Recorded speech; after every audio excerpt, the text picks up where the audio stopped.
Yes, guys, welcome back to another video. Man City 5, Crystal Palace 2, fresh from the game. I'm not even ended the timer. Wow, what a football match that was. Loads to cover. First of all, let's start off with a team lineup. Brave call by Pep Guardiola. I don't think I've seen as much negativity going into a football match for a long time. And listen, it was pretty negative going into the United game. Big calls. McAtee starting, no width in terms of pace with Savinho and Doku.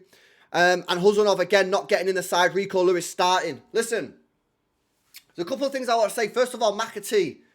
I thought this guy played really well today. Now, I know he missed quite a few chances, quite a lot of big opportunities, and really should have had 4 goals. But half-time, I got criticised by the community. I got criticised by the chat today at half-time because I said, leave McAtee on the pitch because he's getting in the right areas. When was the last time Doku had 4 chances like that? When was the last time Savinho had 4 chances like that? This is the thing with McAtee. He gets in those areas. He's a dangerous player in terms of scoring goals. And he'll be disappointed today that he only got 1 because he should have had 4. Yeah, but that's why he was on the pitch. And I think that's why he stayed on for a lot of the second half as well. Kevin De Bruyne.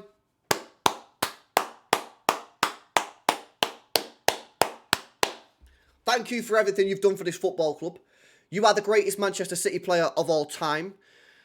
And you are single-handedly right now, it appears, dragging us to the Champions League. That performance, not just in terms of your involvement in the goals, but your work rate, your physical performance in terms of sprinting up and down, getting stuck into challenges, was absolutely superb.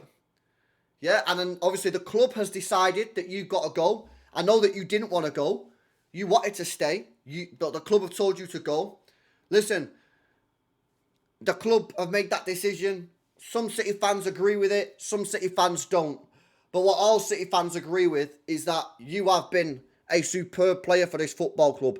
And even in the final weeks of your career at City, you are still putting in performances which are better than most players on this team, to be honest with you. It's a brave call to let this guy go, chat. It's a brave call.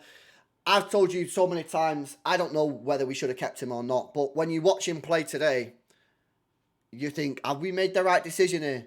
Is this the right decision?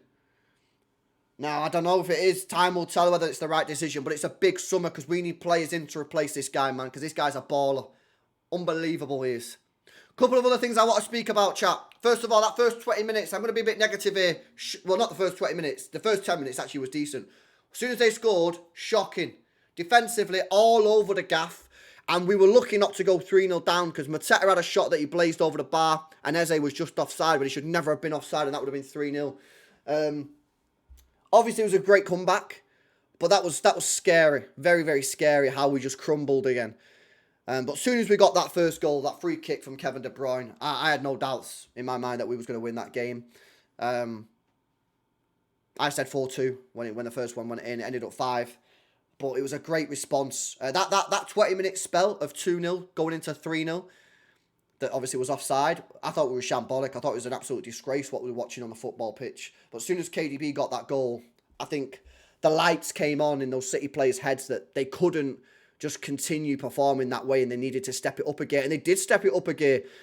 Probably should have been 3-2 up at half-time because Kev actually had another shot just before half-time, which he blazed over. Lack of composure a little bit. And then the worry was for me, and I'm sure most of you guys probably felt the same thing, is were we going to come out in the second half and play fast and continue how we finished the first half, or would we go back into a slow mode? And we didn't. We started really quick again and we got back on the front foot. And I actually think within the first minute of the second half, McAtee almost got in.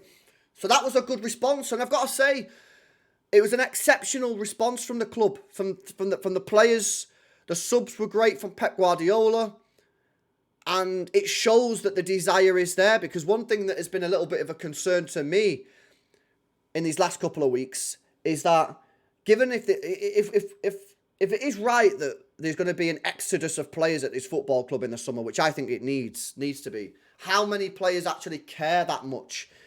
And today I can say that they did care. You could see that 2-0 down. Maybe they just took it a little bit too easy in the first 20, 30 minutes, but they did care and they put a lot of effort into getting back into the game. And in the end, we were much better than Palace. Yeah, Palace had a couple of goals. They could have gone 3-up, but we were much the better side, and we deserved the win, and we probably deserved to score more. Like I say, McAtee should have had 4 goals himself. But we've got to keep this going now. Yeah, we need to win it next week against Everton. Because this club cannot afford to drop out the Champions League, especially not this summer of all summers, when we need to spend a lot of money and do a rebuild. There's a lot to do. This is step 1. There's 6 games to go. For me, we need to win 5 of them to secure it. I don't think we need to win 6. I think we need to win 5. Now, the aim should be to win 6. Of course it should. But we've got to keep our foot on the gas here. Yeah? And obviously, I don't know what's going on with the team lineups. The team lineups was a madness. Nico G, by the way, I've got to leave with this. I think Nico G is a great player. I think he's a really good player that's coming to the side. He's a steady Eddie. Why he didn't play against United is bizarre. Look how he just gets stuck in. Tackles. They go unnoticed. He'll just do a tackle and you'll be like, oh my God, he just tackled someone. Because none of our other midfielders do that. He's got to stay in the team, Pep. You can't drop him from the side.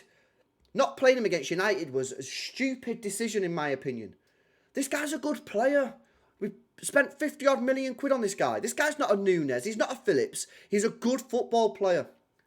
Now, whether he'll ever go on to be an elite level player, a world-class player in future years, time will tell. But Pep, he's a good footballer, mate. He come from La Masia, Barcelona. This guy's a good player. He knows what he's doing. He's good on the ball, gets stuck in. And I can't wait to see him with Rodri next season. Yeah? Marmoush as well. I see a couple of City fans having a pop at Marmoush over the last couple of weeks. Karma. He's the fastest player in the team. He's playing on a different speed to these players.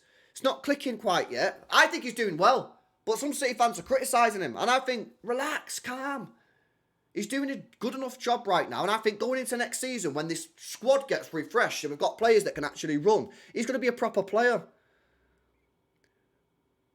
But listen, if we play like that, not that 20-minute period, but if we play like the majority of that game for the rest of the season, we'll get Champions League. There's no doubt about that.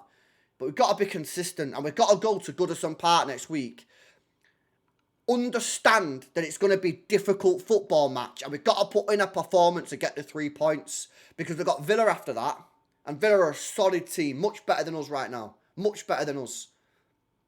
Yeah? But this is the start. Because we need that Champions League, man. We need that Champions League cash. We need Champions League to attract the top talent, apparently.